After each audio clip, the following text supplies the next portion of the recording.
20 months ago, the COVID-19 pandemic exploded in America, creating the worst economic crisis we faced since the Great Depression, wreaking havoc not only on our economy, but the economies across the world. In just 2 months, over 20 million Americans lost their jobs, and unemployment rate shot up to 14.8%, the highest ever recorded in America. And all of you remember those scenes. Major cities and small towns, main streets that looked like ghost towns, boarded up businesses, empty roads, empty highways, empty airports, and empty train stations. Offices were closed, schools were closed, and hospitals were taken to the breaking point. When you remember the depths of the crisis we faced, it's all the more amazing the progress that we've made since then. We've gone from an economy that was shut down to an economy that's leading the world in economic growth. We've gone from small businesses being shuttered to a record number of new small businesses starting up. And we've gone from a devastating job destruction to record new job creation. Don't get me wrong, we still have a long way to go to fully recover from all the pain and destruction caused by the pandemic. And we're still dealing with the difficult challenges and complications caused by COVID-19 that are driving up costs for American families. I know for a lot of Americans, things are still very hard, very hard. But if you look at all the facts, you can only come to one conclusion. We've made enormous progress in this country. First and foremost, our economy is creating jobs, lots of jobs. In fact, we've seen a record new job growth in America this year, 5.6 million jobs just since I was sworn in January the 20th. More jobs created at this point in the new presidency than ever before in American history. We have seen a dramatic drop in the unemployment rate from a high of 14.8% in April of 2020 to 4.6% today. Earlier this year, independent experts were predicting it would take until the end of 2023 to see unemployment that low. Our economy is creating new businesses, lots of new businesses. In fact, Americans are starting small businesses at a record rate, up 30% compared to before the pandemic. Economists will tell you that an increase in new businesses is one of the best signs of an economy that's becoming more innovative and more dynamic. And that's because small businesses aren't just the heart and soul of America. They're not just the bedrock of so many communities across the country. America's small businesses are the primary job creators, innovators, and drivers that power our economic progress. That's why it's a powerful statement of the faith that we have in our country, where our country and our economy is heading. That small business creation is surging in America today. Which is why I'm proud to say, if you look at my presidency so far, it's a jobs presidency, and it's a small business presidency. So, if you look at the facts, here's what the record shows. Record job creation, record economic growth, record new small business creation. That's the story that should give us confidence about the economy that we're building. Confidence in ourselves, confidence in the future. Now, after years of wages being flat or falling behind, we're also seeing something else. Things are getting better for American workers. Higher wages, better benefits, more flexible schedules. Balance sheets for American families are better as well. Savings are up, home equity is up, credit card balances are down. And if you continue and combine the wage increases we've seen with the direct relief my administration has provided to middle-class families, the typical middle-class family's disposable income has actually gone up 2% this year, even after accounting for higher prices. That's the kind of recovery, just 1 year after a crippling worldwide economic crisis, that's unprecedented. And it takes us, it makes us stand out from the rest of the world. America is the only major economy, the only one in the world where the economy is bigger today and families have more money in their pockets today than before the pandemic hit. That's even after accounting for inflation. None of our competitors internationally can say that. None. It's a testament to the hard work and perseverance of the American people. It's a testament to the effectiveness of the vaccines and our vaccination effort. And it's a testament to the economic policies we fought so hard to pass and put in place, especially the American Rescue Plan. And it's a testament to the Federal Reserve. But for all the progress we've made, we know we still are faced challenges, serious challenges. We know there's a lot of fear and uncertainty in the country. We know it's tough for families to keep up with the rising cost of gasoline, food, housing, and other essentials. It's not just an American problem. It's a worldwide problem. Doesn't make it easy for Americans, but it's a worldwide problem. Every country is dealing with the same problems emerging from the pandemic. Supply chain bottlenecks, disruption caused by spikes in COVID-19, elevated prices. They're all taking a bite out of our family budgets. Perhaps no entity plays a more important role in navigating these challenges than the Federal Reserve, because it's the Fed's job to balance two key goals.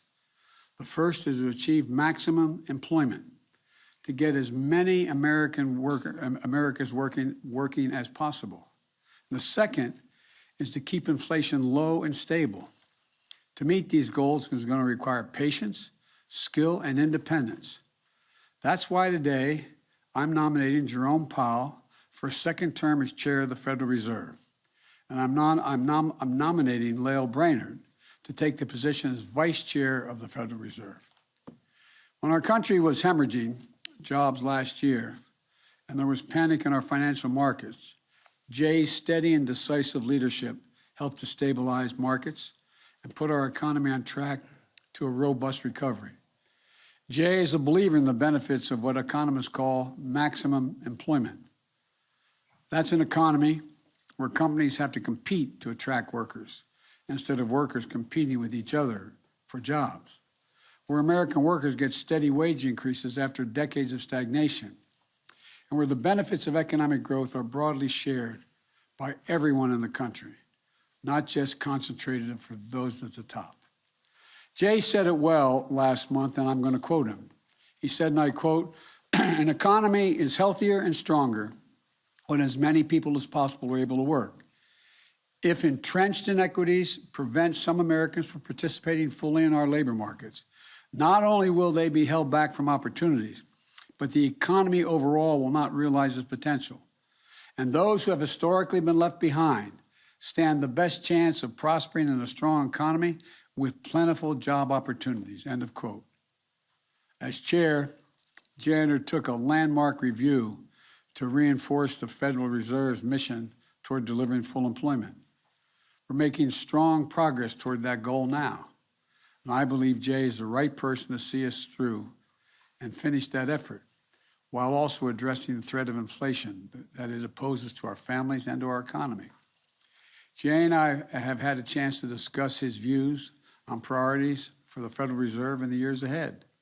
He's made clear to me a top priority will be to accelerate the Fed's effort to address and mitigate the risk that climate change poses to our financial system and our economy.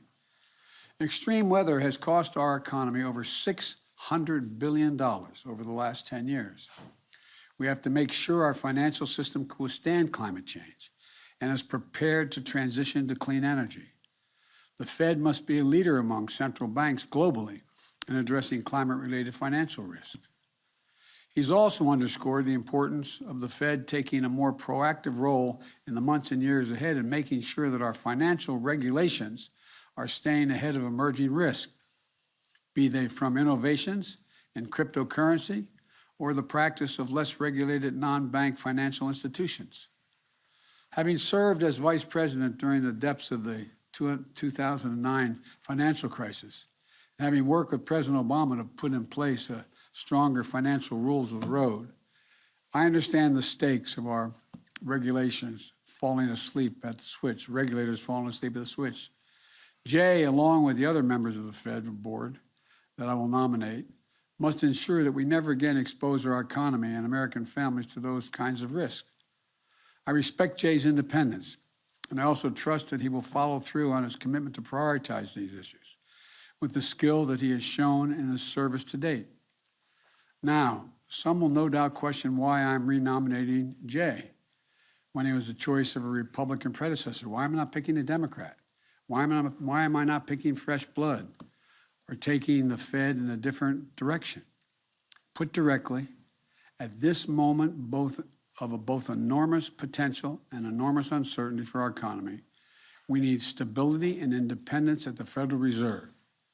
Jay has proven the independence that I value in the federal chair, in the Fed chair. In the last administration, he stood up to unprecedented political interference, and in doing so, successfully maintained the integrity and credibility of his institution. It's just one of the many reasons why Jay has support from across the political spectrum. In 2018, he was confirmed with 84 votes in the United States Senate. His approach as Fed chair has earned the respect and support of groups from the AFL-CIO to the Business Roundtable, which brings me to one more reason I've chosen to renominate Jay. I believe having Fed leadership with a broad bipartisan support is important, especially now in such a politically divided nation. I believe we need to do everything we can to take the bitter partisanship of today's politics out of something as important as the independence and credibility of the Federal Reserve. This is vital to maintaining public trust in an independent institution like the Federal Reserve. And that is why I'm so proud as well to nominate Dr. Lael Brainard, to serve as Vice Chair of the Federal Reserve. By promoting Lael today to Vice Chair, I'm elevating one of the country's most qualified and dedicated public servants. She's one of the nation's leading macroeconomists. She spent years at the Treasury Department representing American capitals around the world on international economic issues. And she spent nearly the last decade as a member of the Fed, most recently working side by side with Jay as the Fed navigated historic economic and financial crises and reaffirmed its commitment to a full employment economy. Throughout her time at the Fed, Lael has also been a steadfast voice for tough rules to protect the pensions and savings of the American people. She's led the Fed's efforts to make sure the banking system serves everyone in the communities they serve, so that regardless of where you live or your background, every American can have access to credit they need to start a business, buy a home, and just have a fair chance in life. She's done pioneering work on how the Fed should account for the emerging risk of climate change to our financial system. And like Jay, her expertise and leadership have earned her the respect and support of Republicans and Democrats alike. I'm proud to nominate her to the vital role of Vice Chair of the Federal Reserve. Beyond Jay and Lael, I look forward in the coming weeks to nominating additional members of the Federal Reserve Board of Governors, including a new Vice Chair for Supervision. These individuals will help safeguard our financial system, and alongside Jay and Lael's leadership, help to support and continue this historic economic recovery. While Jay and Lael bring continuity and stability to the Fed, my additions will bring new perspectives and new voices. I also pledge that my additions will bring new diversity to the Fed, which is much needed and long overdue in my view. Last year, the pandemic shut down much of the global economy. Now there's a worldwide reawakening, and it's creating both incredible opportunities and tough challenges. As economies all across the world come back from this pandemic, America's leading the way. Like every country in the world, we have to deal with these issues of rising costs. But we should remember, we have the skill and the tools to get it under control. While other countries are stumbling out of this pandemic, we're racing ahead because so much of the rest of our economy is doing well, because we have created so many new jobs as fast as we have. We're in a position to attack inflation from the position of strength, not weakness. In times like these, we need steady, tested, principled leadership at the Fed. We need people with sound judgment and proven courage to preserve the independence of the Fed.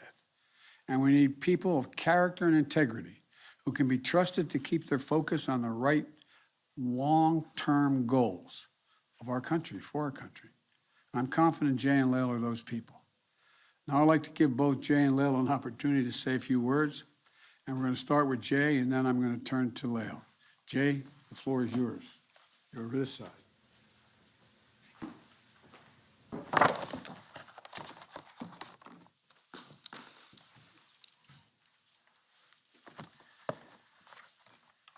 Mr. President, thank you for this extraordinary opportunity to continue to serve the American people. If confirmed by the Senate, I pledge to do everything within my power to meet the responsibilities that Congress has entrusted to the Federal Reserve. I'm joined today by my wife, Alyssa Leonard, and our 3 adult children, Susie, Lucy, and Sam's wife, Alyssa. Their love and support underpin and make possible all that I do. I'm also grateful to the exceptionally talented and dedicated team at the Federal Reserve, with whom it has been my great privilege to serve over the last decade. My predecessor, Secretary Janet Yellen, left the Fed in a strong position to meet every challenge, and I'm thankful for her leadership, her example, and her friendship. When COVID hit our shores, American families and businesses were 10 years into a historic economic expansion, with a robust jobs market that was reaching even those who had traditionally been left out. The pandemic, however, brought an immediate and painful recession. Fortunately, American resilience, along with strong policy actions and vaccines that enabled the economy's reopening, cushioned the blows and set the stage for a strong recovery. Today, the economy is expanding at its fastest pace in many years, carrying the promise of a return to maximum employment. Challenges and opportunities remain, as always. The unprecedented reopening of the economy, along with the continuing effects of the pandemic, led to supply and demand imbalances, bottlenecks, and a burst of inflation. We know that high inflation takes a toll on families, especially those less able to meet the higher costs of essentials, like food, housing, and transportation. We will use our tools both to support the economy and a strong labor market and to prevent higher inflation from becoming entrenched. Other key priorities include vigilantly guarding the resilience and stability of the financial system, addressing evolving risks from climate change and cyber attacks, and facilitating the modernization of the payment system while protecting consumers. I look forward very much to continuing to work closely with my colleague of the past 7 years, Lael Brainard, as the Fed confronts these and other issues. Lael brings formidable talent, a wealth of experience, and good judgment to our work. Inside the Federal Reserve, we understand that our decisions matter for American families and communities. I strongly share that sense of mission, and I'm committed to making those decisions with objectivity and with integrity, based on the best available evidence in the long-standing tradition of monetary policy independence. Mr. President, thank you again. Thank you.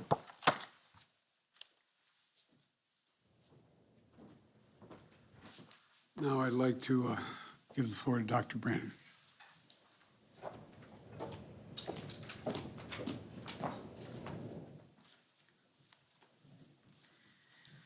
Mr. President, thank you. I'm deeply honored that you're entrusting me with this responsibility at a critical time.